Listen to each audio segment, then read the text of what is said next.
Welcome back to One Nothing Podcast, Episode 2. It's been so exciting connecting with other podcasters recently and listeners in the last couple weeks since Episode 1 aired, and I'm really thankful for your support, so please feel free to keep it up. I have a couple topics of news before we launch into the story, but first I would like to formally introduce our first guest for our show, Rachel. Hi. So Rachel is a coworker of mine. We met a year ago at work. She's a vet tech where I also vet tech. What made you want to be involved in the podcast? I'm bored. That's a valid reason. Cool. So anyway, next, I made a promise on episode 1 that if this podcast was met with support, I would slowly start upgrading my tech. I can happily say that I have kept that promise so far, because we're recording today's show on a beautiful professional microphone. So although I am sorry that you probably won't experience the wonderful opportunity to listen to my cat meow and my neighbors honk their horn like in episode 1, hopefully it results in a better listening experience for your poor little ears that I thoroughly scratched raw with the audio.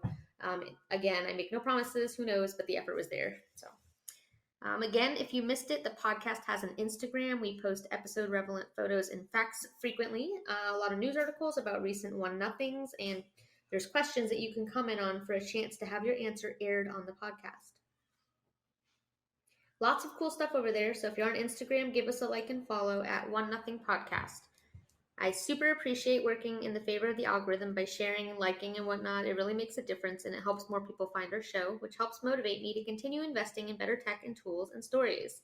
So again, stay tuned to the episode for more episode information on Instagram.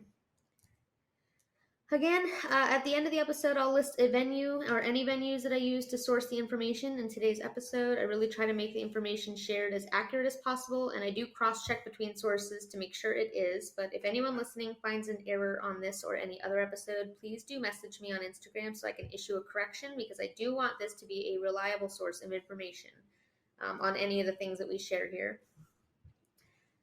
One last thing that I want to point out before we get started is that I've recently entered a collaboration with a few other podcasts. We're going to be doing some spooky stuff dealing with the paranormal.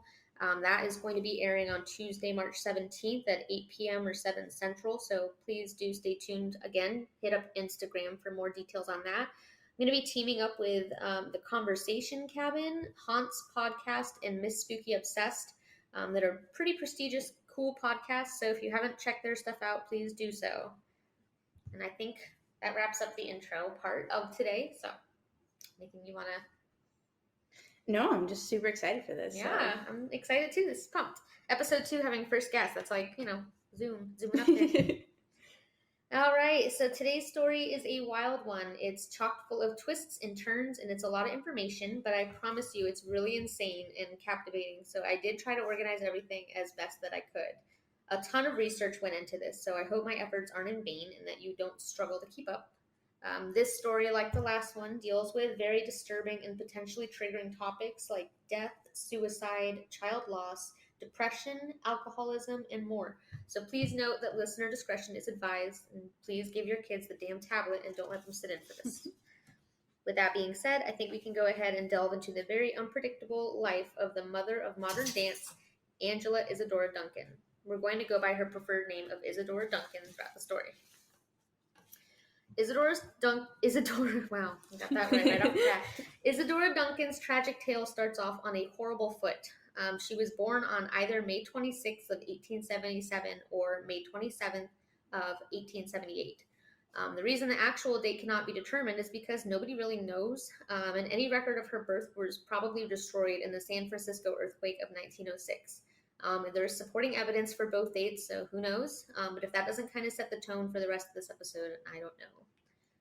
Isadora grew up in an idyllic San Francisco home in California with her mother, Mary Isadora Gray.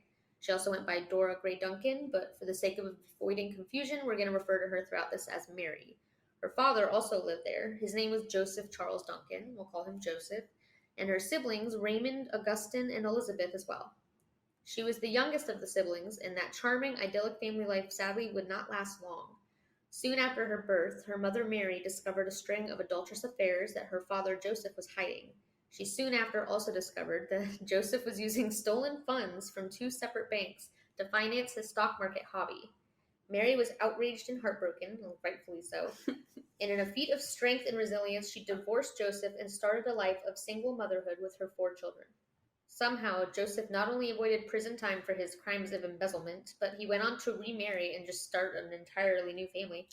All while Mary and her children suddenly started struggling through their newfound poverty. So Joseph's a nice guy. He sounds like his like that's fancy word for like gambling addict. Like he just probably gambled his money and then like found a new family and completely was just like bye. Yeah, men sure didn't change throughout the ages. Honestly though. Oh man. Anyway, Mary decides to move following her divorce, so she hauls her family and her few remaining belongings that she had to Oakland, California. Isadora and her sister Elizabeth both began dancing as, hobbies like children often do, but then they took it a step further and Isadora enrolled in a ballet class. She went to school, but at the ripe old age of 10 years old, Isadora felt that school was just distracting her too much from her true love of dance and that she just couldn't find the time to do both adequately. Like, she couldn't do school, like, she has to dance. And her mom was like... Apparently was cool with that. Okay, well. She was broke, so I guess, I mean, fair. So she did actually, start like teaching dance skills to local children to help kind of make a little bit of money to help her mom out. And they did make enough to scrape by, but Isadora was just growing really frustrated with the structure of ballet and all the rules. And she felt like dance should be free and limitless and flowing. You should be able to do what you want. And she felt like the strict nature of her dance classes were just too suffocating. And she began her journey into contemporary dance. So she really harped on that too. Like a lot of the research that I found, like she was always going on about how she hated the ballet shoes, she hated the attire, like the choreography, everything was like too strict, So I'm sorry, she quit school to go do something that she hated? Now that you say that, actually, yeah, she did. That's a good valid point. Isadora's dance style did attract a lot of attention, and she actually convinced her mother to move several times throughout her childhood, which I don't know how she pulled off because they were broke, but she was like trying to pursue all these different dance opportunities, but she never really managed to steal the spotlight enough to attract any significant money for a long time. And then in 1898, after what I can only deduce from my research was a tumultuous relationship, Joseph, which was her and her sibling's father, died with his new wife and her daughter after the passenger boat that they were commuting on, which was called the SS Mohegan, ran aground off the coast of Cornwall in South England. So like a boat accident? A big boat accident. And it killed wiped out everybody? him, his new wife, his new kid, like whole family. Done. Wow. Yeah, I mean not one karma, for Isadora, but I guess. Yeah, or Mary, I was but I feel bad for the baby, yeah, but that's I true. mean, the dad... Maybe he could have launched them to safety. Right? Like, did he try? Did he try to help them, or was this more of like a? Was he putting as much effort into this family as he did his prior family, where he was just like, meh? Who's to say? Seeing as how they all died, probably not. Yeah. Didn't seem like much of a hero, or Joey boy. Oh boy. Anyway, that same year, 19 or 20-year-old Isadora moves to London because she just felt unappreciated in her American communities. Like, nobody was giving her enough attention, I guess, for all of her, dances and stuff. So she eventually picked up more attention when she moved. And with her unique and unorthodox dance styles, she began performing throughout Europe. In 1896, she was actually finally offered a dancing opportunity with Augustin Daily Theater Company in New York. She did it for a little while. Again, she struggled to stand out among others. Then she soon said she felt disillusioned with the form, and she just, again, needed less hierarchy in her dancing, so she left. She said, can't do this anymore, too strict, don't like it. Was this ballet or? I couldn't really find it. It just looks like more contemporary dance, I guess. So she found the contemporary too strict for. Apparently. Yeah, she was innovative.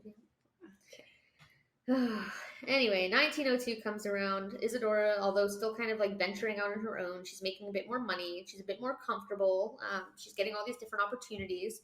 And she was being hired by the wealthy to dance in their drawing rooms. And yes, I did Google that. A drawing room is a room in a house where visitors would be entertained. And it was an early alternative name for a living room. So it's a living room. So she would dance in people's living room as they watched. Oh, so like a stripper. There. So in less than 150 years, we did evolve from watching women dance to watching women strip. On poles. Improvements. Yeah, that's something. Some people have stripper poles in their living room. Honestly, yeah. It's just history repeats itself. What dance would you do in front of rich people if you were like hired to dance in front of a bunch Oh, of like rich 100%. people? I would be like in a thong, like just clapping my ass cheeks, and I'd be like, yes. I mean, that would make you the most money, so I feel like that's the wise answer. 100%. Yeah, I'm socially awkward, so I'd be like, I don't know. What's the one where you like plug your nose in like the snorkel? Is that what that is? Oh, I know what Yeah, you're talking about. yeah, No, I'd be girl, on you the just need to spot. sit on their ass and grind at that point. They won't judge, I promise. Well, these are rich, wealthy men, so they might have rich, wealthy wives that are like, sitting by, like. Oh, I didn't watching. even think about Yeah, that. they might. Are It they? doesn't say. Yeah, that's It's kind of wealthy people. Could be women. that's kind of a vibe killer. I'm not gonna lie. It's like, Just to have the wife watching you. yeah, Grind on the men. I need money. And this isn't like the 1900s, so it's like extremely explicit. Like you're wearing like the most godforsaken article throughout all of history. I thought you meant now. Like if there was like a rich person wanting me to dance for him now, what I would do for money. Well, times changed quite a bit apparently. So. I mean, to be fair, I'd probably also do that back then too. My answer wouldn't really change. That's fair. Oh man. Anyway, Isadora is just really gaining in popularity at this point. She's starting to collect a little following, and she has all these artists that are just drawn to her because of her like flowing and fluid movements. She would often attribute the movements of her arms and her hands and legs and her head even to that of like the wind and the sea. So she did a lot of like flowing, kind I'm of sorry, stuff. is this the dance that they do like on Dance Moms where it's like all emotional and like there's no like God, lyrics what's to that the called? song? Is that the dance that I'm thinking of? I don't think so, but it's probably really close. What style of dance is that called? It's right on the tip of my tongue. What is that? Interpretive dance. Yeah, is that what that is? No, this is more like, well, maybe in a way. I don't know. I listened to some of the music. She did do like a lot of like oh god, I can't even think of any of the names now. Oh, like Tchaikovsky and stuff like that. Is that how I'm saying that? Is he a pianist? I think. Pianist. I don't know. Or is he like a singer? It was like I think she like did Bach at one point, if I'm not mistaken. He's definitely so a pianist. It was like really classical kind of stuff. So like maybe a little, if you want to go that way and interpretive. But is that the style of dancing that like, she was doing? She was more just like kind of like flailing gently, like with like her body, like doing like. And people. I wish you guys could see my interpretation dance. Okay. But she rarely wore shoes during her performances because she hated ballet shoes, and that was quite unusual for her time, and it attracted even more artists, and they took to painting these like beautiful barefoot portraits of her dances. If you look her up, like there's all these like of the time drawings of her like I already don't like that because I don't like feet, so like automatically like that's just a no. Well, to be fair, they're poorly drawn, not poorly drawn, artistically drawn, so like they don't like you don't no like her being barefoot would have just been enough for me to be like, no. What about barefoot with sandals? That's like absolutely not. That's Rachel's kryptonite. That's an even bigger no. Like if you're a man on planet Earth and you wear bare feet and flip flops, Rachel hates you.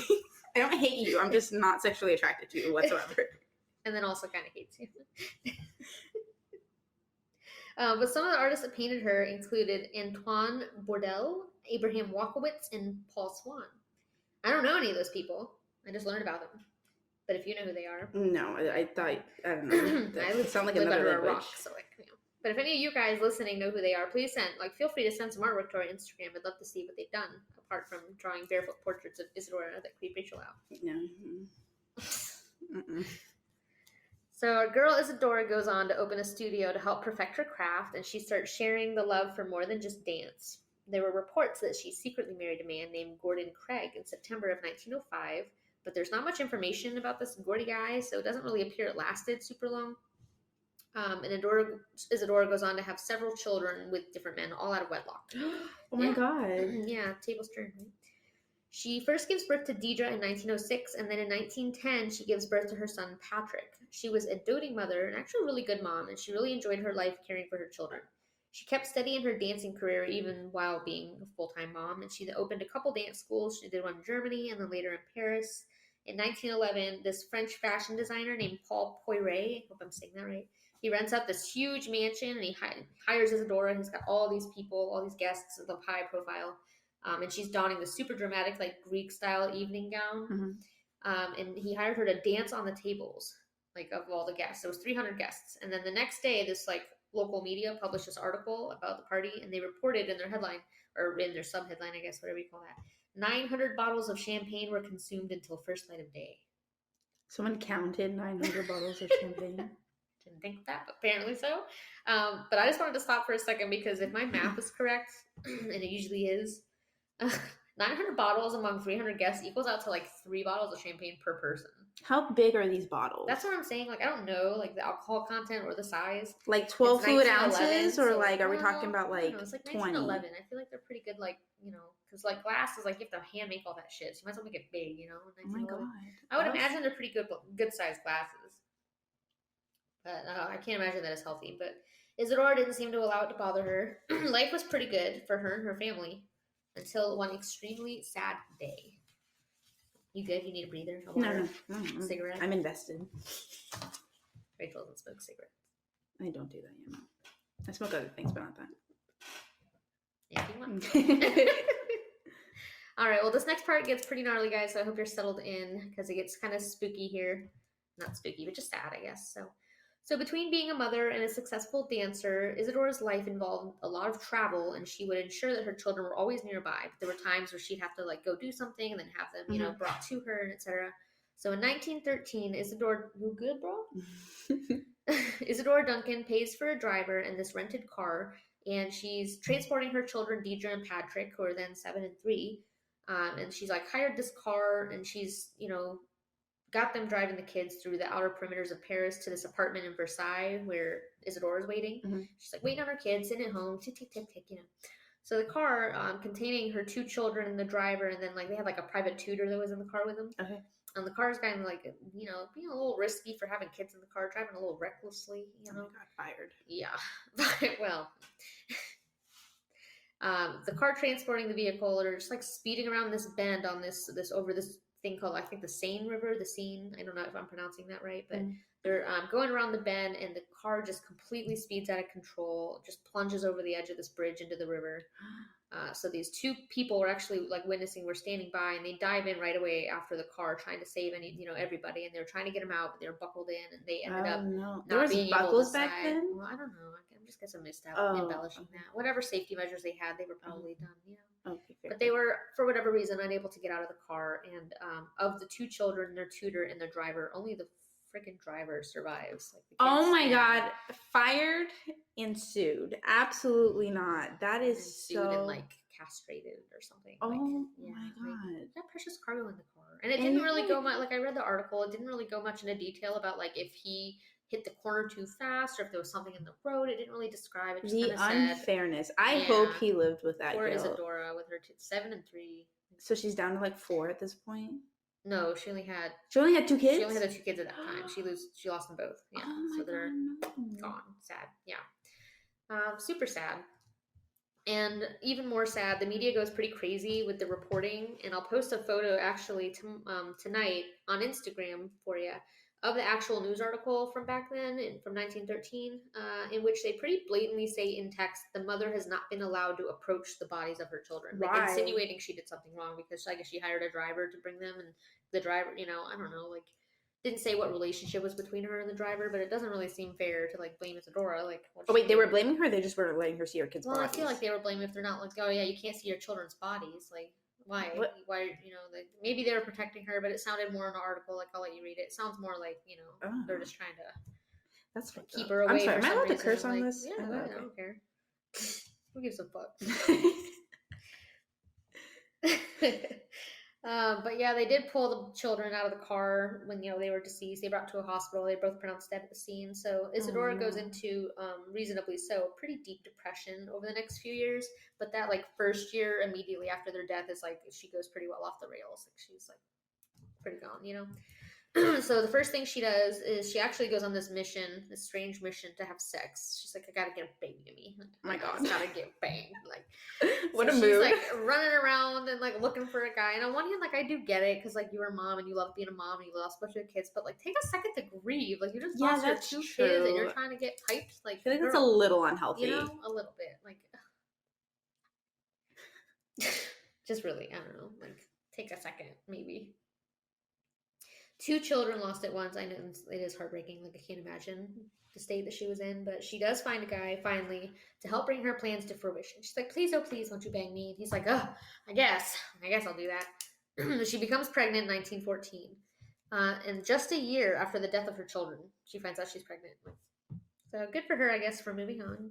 But she's reinvigorated with the joy of another baby, and things did look up for like a little while. She has this mentality of just like, oh, I'm going to be a mother again. And 1914 comes, and she gives birth to her third child, this beautiful baby boy who unfortunately doesn't have a name because he very sadly also dies like immediately after birth.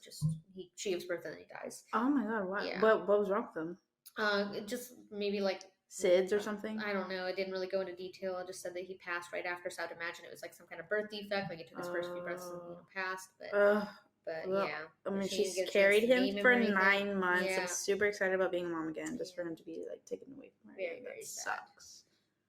And then that sends her into like a full-on tailspin. Like she starts drinking super heavily. She's having all these promiscuous encounters with men, like very publicly, just making like a mess out of herself. Like, everybody's just like, "Ooh, girl." Like, Ooh.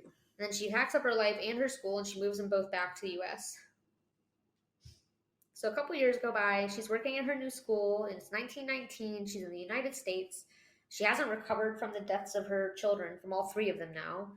And her father, who's passed, but she's still plugging away and is teaching this group of young girls about dance. There are 6 in particular that she's like pretty fond of and kind of attached to, and she actually eventually ends up like legally adopting all of them. And didn't see through what means, but like the entire school she adopted. Just the 6 kids, the 6 that were like her little proteges. Okay. They were, she was really attached to them. She adopts them legally, so I don't think they were living with her, but she gave them her last name. And then they were kind of known affectionately through the community as the Isadorables. Oh, that's kind of cute. Yeah. But then she reluctantly departs from them in 1921. She gives it a few years. She's like, okay. So wait, so she adopted them in 1919. Yeah. And then in 2021 she jets to go. So 3 years. Yeah. So she abandons 6 kids. I don't again think they were living with her necessarily. I don't really understand like where they were, whose parents were like, yeah, you can change your last name to this lady's. Like, sure, like. But I have a lot of questions. Yeah, I have more as well. The more I'd researched, the more questions I had, and there just wasn't enough answers. Oh, okay, fair. But she goes to Moscow, Russia in 1921 at the close of the Russian Revolution. She's like, there's freedom and stuff. There's like all these opportunities. She's all optimistic for everything. But then she's still, it's only been a year, so she's still reeling from, the traumas and everything. And then a following year in 1922, her mom dies. So like...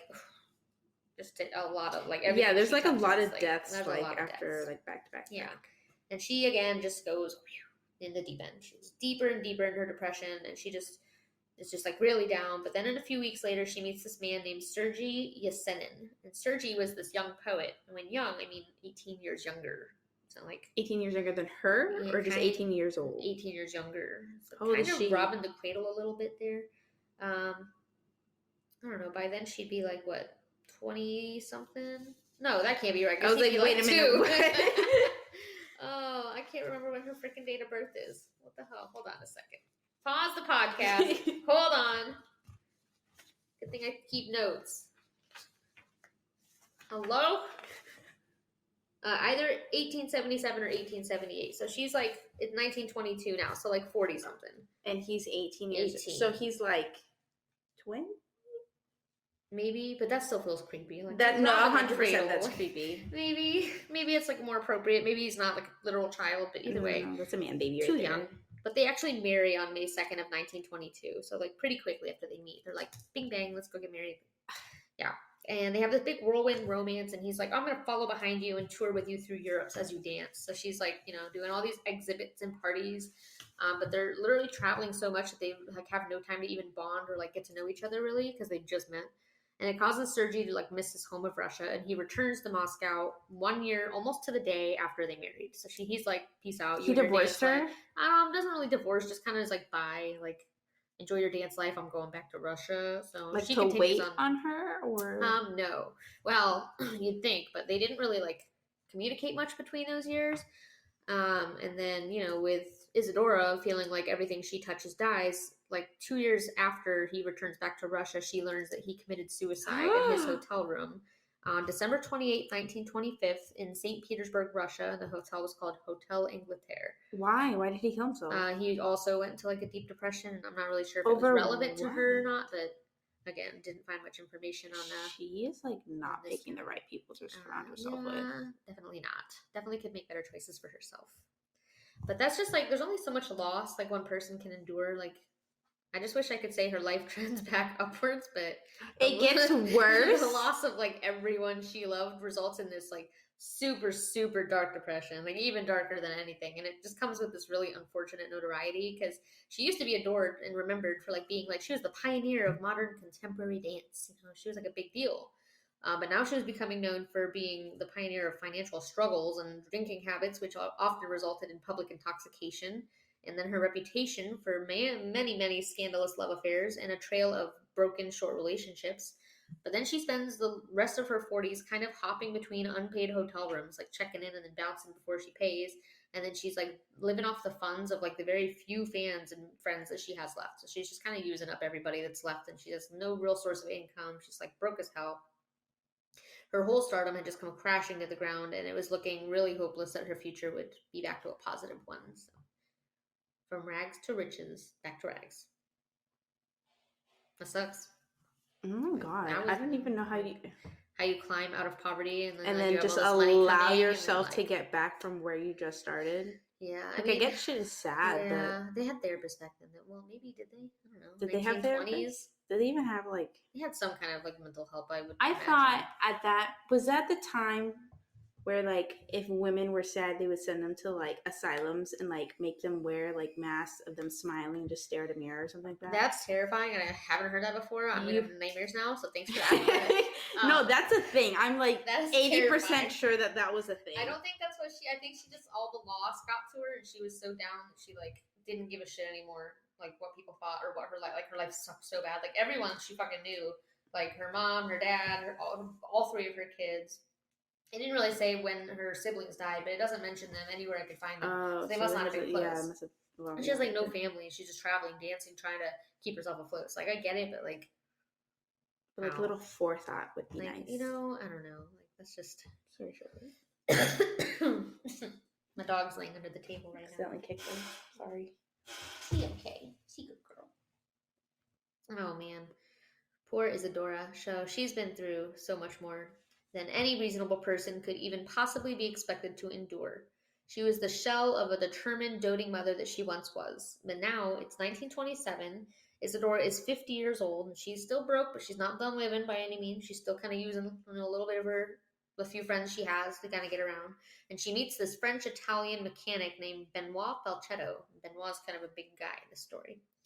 And they're in the city of Nice, which is in France, where she has since relocated, as she has history of doing whenever life gets hard. She seems to run, not speaking badly, but, stay put, fix your shit. I mean, if I had the financial means to do that, anytime I got in a problem, I'd be like, bye. Right. So Benoit's this pretty wealthy guy. He kind of invites her, like, hey, do you want to, like, go get it on in this hotel room? And she's, like, super excited. She's like, yeah, let's do that. And she's with her friend, Mary Desty, which is one of the few good friends she has left. Mary cares for Isadora very much, and she really tried to, like, guide her decisions a lot of the times and help her, get her life together, give her some gentle advice. It doesn't really work that often, but she does her best. So then Benoit, he pulls up that evening to the two women because he's picking up Isadora to take her to the hotel, and she climbs into the passenger side of his gorgeous red Amilcar CGSS convertible, which if you check our Instagram, I posted a picture of it, or a replica of it. Not sure if it was the same one, but it's this beautiful red convertible that's got these big wheels and these low sides, and it's all open air above you, so it's like really, like super convertible. A lot more out of the car than you normally are with like today's convertibles. And Mary makes this simple comment about how it's really cold outside and she should put on a cape, which I recently learned was actually an intentional fashion decision in that era. Oh, like Superman cape, like that's Dracula cape, like a cape. Yeah. Why not just like a shawl? And they like jacket. Went more like over the shoulder more than like a traditional cape, but it still was like a cape, like a long like. I'm sorry. What is that doing for warmth? Wouldn't a jacket be better suited? I don't know if they have jackets. I would imagine. Yeah, they had jackets. They definitely had jackets. They definitely had jackets back then. But ever the smart little nugget that she is, she declines. Says she does not want to wear the cape. Like, duh. Like, fashion suicide. Who would do that? I mean, fair. Yeah. But the two go back and forth, and Mary's trying to do what's best for her friend. She's like, just wear the cape. Just be warm. You'll get a cold. Put the freaking cape on. And Isadora's like, okay, I gotta compromise. Like, I got this scarf. So she pulls out the scarf, and it's not just any scarf, but this long flowing silk scarf. Silk scarf. God, tongue twisters today. Long and soft. It has all these hand painted details, and it was actually a gift from Mary Dusty, who was with her, but she gave her some time ago. And she wraps it all around her slender neck a few times and just tosses the rest. And she's like smiling and about to embark on her romantic adventure. She's, about to head off with Benoit, and she loudly declares a few French sentences to her nearby friends and onlookers of the vehicle. And I'm going to try my best to say this. Adieu, mes amis, je vais à la gloire, which roughly translates to farewell, my friends, I go to glory. So this is what was said that she said. So that's like an important detail. Like this is what was advertised as her last words before she gets in the car and drives away. Right? Oh my God, is she about to die? Not necessarily, but the words that she says as she departs, like her friend. Okay. So she's like driving away from her friend, and this is what is reported to be her last words. Farewell, my friends, I go to glory. But then later, like a few years later, Mary finally comes out. And she's like, look. Years? I got some tea. Yeah, years. Yeah. Comes out years later. She's like, I got some tea about my homegirl and what her last words were, because the ones that were published probably weren't the real ones. So she goes on to say that Mary's last words were, Je vais à l'amour, which translates loosely to, I am off to love. Which, like Mary, to fuck? Yeah. Okay. Mary was like super embarrassed. She's like, I'm not going to tell the interviewer that was like what your last words were. I have a feeling she's about to die. You keep saying last words. Like, are we never going to hear from her again? Well, I guess we'll have to tune in and find out. Keep listening. Stop Googling. But, like, damn, like, if I was hanging out with you somewhere and, like, some guy randomly pulled up next to you and was like, get in the car, and you're like, I'm about to go get plowed, and then, like, you die immediately, and some guy's like, what was Rachel's last words? Like, I'm gonna lie. I'm not gonna be like, I mean, that's fair. She was gonna get plowed. Honestly, though, I feel headstone. like you could tell my parents one thing and then just tell the rest of the world another, and I'd be totally like... Well, the rest of the world is like the media, which your parents would inevitably find out. So That's it's true. difficult to Maybe out. they do, like, some... You'd be okay with the world thinking your last words were, I'm gonna go get piped? I mean, yeah. Honestly, listen... If that's what happened, that's what happened. I mean, what do you want me to... I obviously am not choosing to have those as my last words or even die at that very moment. But why did you depart with even those things? Like, bye guys, I'm about to have sex. You know how many times I'm like, bye Jenny girl, I'm about to go fuck, like... Oh. So, I don't see... the minority, I guess. I mean, if I saw... And it was just you and me, I'm like, yeah, I'm about to go fuck this dude. See you tomorrow at work. Like, bye.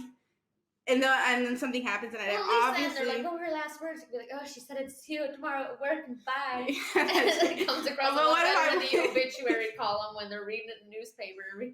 Rachel departed, and her last words were, I'm going to go get plowed. Look. I mean, that's, to be fair, that I love that for Isadora, I really do, because as your last words, you don't want it to be something... She's 50 getting dicked down. I just want to Good for her. I don't know how old Mr. Benoit is, but you French-Italian guys, they must like him old for and her. wrinkly. Well... I'm assuming wrinkly. Maybe she danced. Maybe they like maybe she has like a MILF body, and then he just like is really down into that. I heard on Reddit. All I could find were portraits of her face. Well, no, I did see her photo, but like her drawn photo, I guess. But there was like portraits artists drew of her, and I don't know, like by today's standard, probably not it. But back then, like they kind of liked the little pooch and stuff. So maybe I feel like back we're then, not body shaming here. No, we don't believe in body shaming. No, we're very body I have positive. the body people shame. So. Oh my god. I just feel like back then their beauty standards are like uggos, to be fair. You're not wrong. I feel like if you and I went back into their time, we would be like, oh my god. Oh my god. The most beautiful women to ever grace you. I could pull so much tail if it was like the 1800s right now. Everybody else is ugly. Of course. Has no teeth and like weird 100%. Hair, like. And they're dumb. They don't know anything about like iPhones or anything. We'd be dumb too because we wouldn't have education because we grew up like in a shack cleaning and cooking. Oh, okay. So in my mind, I was just thinking like today's us. Yeah, just going back in time. Bro, I don't know, like it'd be cool, but we'd get burned at the stake and like that is like true. Maybe like witches, heresy. Like, yeah, we would not be alive for long, but no. Yeah, but the few moments we were alive, first of all, tight. I'd be bagging like the finest dude there. The biggest hat. Because it wasn't that what they did. Like the bigger the hat, the more powerful. Like is that what it was? The biggest MFN hat that they got. You know what? Maybe not. A lot of them had like weird beards and old mustaches. Oh, hygiene was really bad back then. Yeah. Imagine having to go down on like some crusty like. To be fair, I don't even go down now. So like. that wouldn't be an issue. Non-issue. But I would be going little for Amish beard hair, getting food particles stuck in it through the day. Ew. No mirrors to check your But I would, stuff. you know what? That's fair. Everyone's ugly, including the guys. So like, what am I even doing? I would go for the person who has the most money and be like, we're getting so like the people with the 3 cows versus the 2. Yes, Yeah. and we're getting a bunch of whatever dog breed was really prominent back then. Were Australian Shepherds a thing back then? What year were they created? I thought they were like they were. I think like the 40s or 50s. I think maybe. Weird. What were like maybe beagles collies and foxhounds and shit. I already know what breed you're not getting. Absolutely not. No beagles. Martin can't hear me. He's in the other room. I have a beagle, but he's a demon dog. Well, we love them all the same, but no more beagles. Oh man, this is going off the rails. All right, well, back to our Isadora girl. We gotta wrap this up. This girl can't leave you all on the edge of your seat for too long.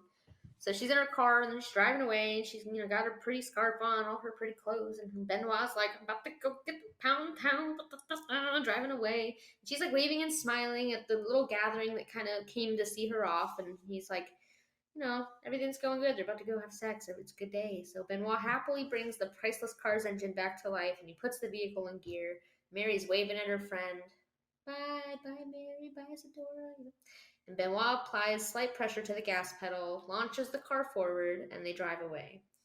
It was then, moments into the drive, her face frozen with a smile, hand up waving, that the long flowing end of her beautiful gifted scarf lifts up into the air and falls on the outside of the car door. It's just kind of dangling. The fabric is flopping and flowing in the wind, and almost expertly, as she's driving off, she just finds the wheel and then finds the axle and starts wrapping around the axle. And it wraps with the rotor and intertwines in the wheel, and it's tightening around Isadora's neck. And Benoit doesn't even know what's happening yet. He's just driving away, and every rotation of the tire, it's getting tighter and tighter.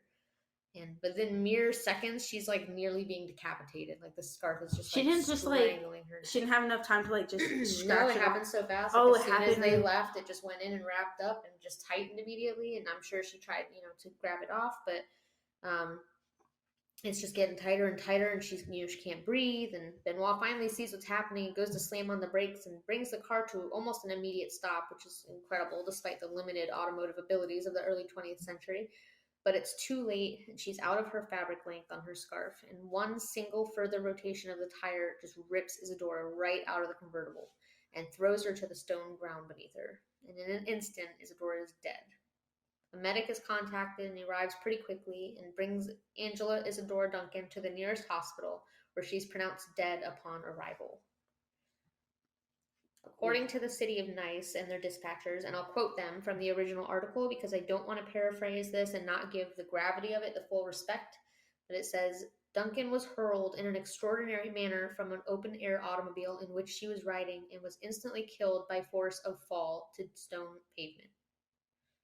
Yikes. What a way to go. Like, after a life like that, just lost constantly, and then like you're about to go do one of the few things that you're looking forward to doing, like after so many years, which is sad that was all she had, but like, whatever makes you happy. But just in the last second to just be ripped out of your car like that, like, ugh.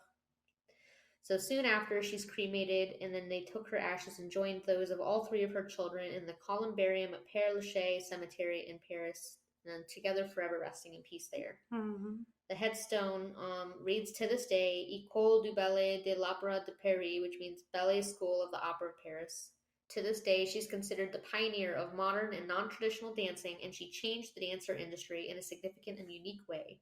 Her methods and talents are still used to this day in different art and music contexts, and her Isadorables, which were those 6 adopted children, they continued their dancing careers and developed into Isadora's protégés, further revolutionizing the art of contemporary dance. And several of the girls even kept up management of her dance schools to like continue her legacy. Mm-hmm. So she did kind of live on. Yeah. So that's a really tough story to listen to. And doing all this research, it kind of gave me like a glimpse into her life. And it's really sad to know like so much of her life was suffering. Like she was born into a broken family pretty much immediately, lost people throughout, her early years, moved around trying to find all these opportunities, but couldn't really make it of herself. Finally makes it, and then undergoes just loss after loss after loss and loses it all. Like that's just really, I don't know. Like it's just really sad. And I'm sorry if any of the topics were too much to bear, but I really wanted to make sure like all the details were in because this happened like 100 years ago. And until researching this, I never heard of her. Yeah, I didn't know who this was. Revolutionized dance, and I never heard her name. So I think it's important it gets back out there. So, whew, get a water break for that one. That's a doozy. So now we're going to move into the segments. That's the end of our story of Miss Isadora Duncan, the very sad, sad end of a very tragic life of a star. But our segments are, first one is do's and don'ts. I don't really have any do's or don'ts other than maybe don't take as many artistic liberties with fashion when you're in a convertible. I don't know. Never say anything dirty in case you die, like, immediately. Honestly, I feel like that's more of like a... like a do, meh, don't. Like, you can have myths. Yeah, I think it's more of like a meh. Blurred line, yeah. Don't dance on tables. I don't know. That's probably also a meh too. I mean, to be fair, girls do that nowadays anyway. That's true, I suppose, in different ways. I would be interested to like watch her perform and just see like what she did, like how the guys interacted. Were they like, did they have at her like they do at the strip clubs? Like, yeah, swing your arm, rock that head. Like, did they have videography back then? Like, is there videos of her? I know there's like I couldn't find videos. I don't know if there's videography. There was like some couple photos, like old style of like her dancing or drawn photos, and a lot of paintings that a lot of artists did, like paintings. But yeah, so that was pretty wild. And then the next segment are too cool for school fact. So this one is something that I just kind of found randomly throughout digging and found it to be really creepy in this like Final Destination kind of way. But in 1915, when Isadora was still alive and well, she actually had plans to move from the United States when she was living there, and she wanted to board the RMS Lusitania. I don't know if you ever heard of that ship. That sounds a little bit familiar. Yeah, it was this passenger ship that had completed like over 200 journeys. It had, like, super successful passenger ship. Mm-hmm. And she was scheduled to depart in 1915 from New York and arrive in Liverpool, England, in May. And she had every intention to go, but her financial situation, like being broke, she couldn't afford to, and she decided to stay home and just explore any existing opportunities she had in the U.S. And little did she know, that decision would actually save her life, because on that very trip that she planned to spend aboard Lusitania commuting to England, a German submarine's torpedo struck the ship. That's right. That's what happened to it. Struck the ship off the coast of Ireland, and the ship sunk on May 7th. And of the 1,198 people that were on board, men, women, and children, of the 1,959 men, women, and children that were on board, 1,198 died. Wow. Yeah, so like, was this more than half during one of the world wars that this was going on? This was in 1915, so maybe World War One. I thought one was in the 20s. Because I can't remember if that was on purpose or if that was an accident. For everyone listening, I'm Canadian, so please don't judge me in my lack of information about American history. I have no excuse. I'm American. I'm just I listen. I put my phone on the ground, so I can't even Google anything right now because it makes so much noise when it vibrates. That's a wise decision. But I'm pretty sure. Okay, I'm just gonna stop talking before they judge me about this. But no, go for it. Well, I'm like, I want to say family here. World War One. No, mentira. World War. Okay, so the baby boomers happened after World War One, and the boomers were born in like the 30s or the 20s, right? I thought the boomers were after World War II. They came back from World War II and started having babies. That was like the 70s, 60s, 70s, somewhere in there. Okay, then. Or maybe it wasn't World War II, because World War II was in the 40s. I don't freaking know. I know World War II was somewhere in the 40s. That can't be the 70s and 80s, because my parents were born in the Well, then it would have been like the 50s. Like 50s, 60s, your grandparents. Yeah.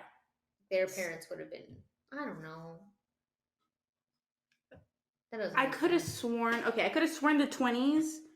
The booming 20s. No. Okay, you know. Was it then? The booming 20s or the roaring 20s. Something about that. The roaring 20s, but the Depression was in 29, so they couldn't have been having that. It had to have been after the Depression, because nobody was having babies during the Depression. Is anybody listening that's good at American history can shoot us a message so we can clear this up on the next one? Because, oh my God. But anyway, it's very likely that if Isadora would have been on that ship, like, she would have been dead. Like, she would have died. That's crazy. I mean, maybe not, because like over half died. She was kind of like not a big name, but like bigger-ish. Ish. So I don't know. But she probably still would have died. But it just seems like life was out to get our girl. Oh, 100%. Poor Izzy could not do anything. I feel like knowing how her life went, if she definitely stepped foot on the boat, she would have died. Yeah, she would have died. Oh, man. Well, for the last few segments, let's get them over and done with so that you can go lay down and have a good cry like I'm going to do later for unrelated reasons. But without further ado, here's the joke of the day. So my joke is tailored towards, it's really corny. It's a dad joke. So we specialize in dad jokes here. Oh, okay. Let's hear it. If a car is chasing you, you definitely will get tired. But if you're chasing the car, you'll get exhausted. Oh, my God, man. I wanted to find one relevant to the episode. Oh, that is. Oh my god, it is relevant. There's not many car jokes out there, but I thought that one was cute. Okay. I did not make it up. I definitely Googled that. Okay. Then our question of the day. So we're going to post this on Instagram later, and I want you guys to comment and answer if you can jump on over, because we're going to be reading out your answers. Well, I'll be reading mine. I don't know. Rachel might if she wants. I'm just saying. The next episode, there will be read answers. Okay. Of the question of the day, which is, what is your belief on fate? If death tries once for you, does it come back around for another attempt, or is everything just random and meaningless? And what was it about Isadora's life that seemed to attract such pain and grief? So I have a comment on that first part. Yes. So you know how I saw the movie Puss in Boots recently? I did not know that you did that. But I also have seen the movie Puss in Boots. No. The newest one that just came out. I have not seen that one. So spoiler for the movie. Death is coming out for Puss in Boots. No. Like literal death. Like he's gonna die? Well, his name is Lobo, but he's like the death. He's coming after Puss in Boots. He's coming after Puss in Boots because Puss in Boots win. I don't want to spoil it for you. Oh my god, I'm gonna have to go. It's a really good movie. No, I like 100%. It's a really good movie. Like everybody should go watch the movie. The movie's amazing. Oh, is it in theaters?